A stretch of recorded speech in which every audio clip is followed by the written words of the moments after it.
Hello everyone. So today we are going to know about the how to find ionic charge of an element. So for the successful understanding of chemistry, it is very important to know the ionic charge of the element. So the general trend of periodic table is that they are arranged in the form of groups, in which there are a few exceptions. So they are the group one, then group two, then exceptions like transition elements, then group 3, group 4, then again 3 minus, 2 minus, 1 minus, and then noble gases.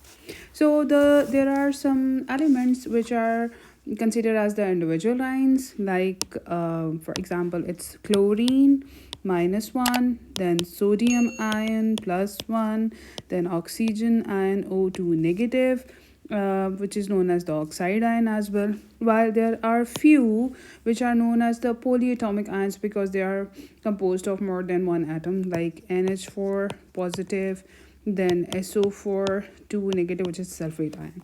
So as per the periodic table, we are also looking upon the other examples like magnesium, as it belongs to group 2, so it contains 2 plus ion. Then we are having a sulfur which belongs to group 6 and it contains 2 negative ion. Then we have neon, which is a noble gas,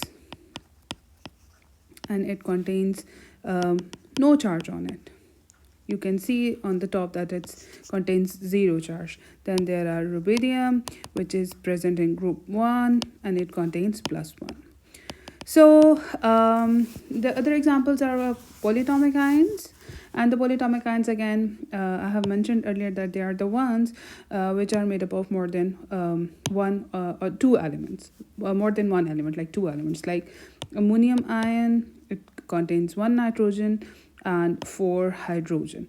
So usually the way of memorizing in case of polyatomic ion is also recommendable to memorize them. So there are few like Na2 -1, then NO3 negative, then hydroxyl ion, then we are having sulfate ion, carbonium ion.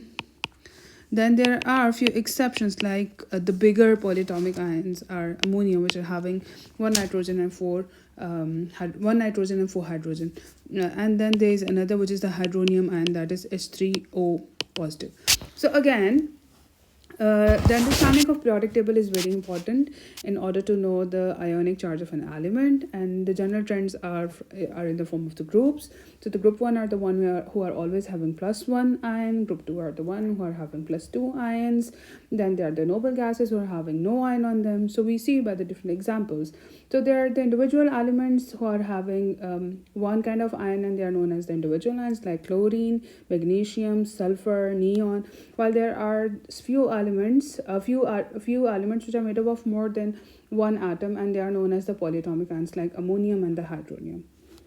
So thank you.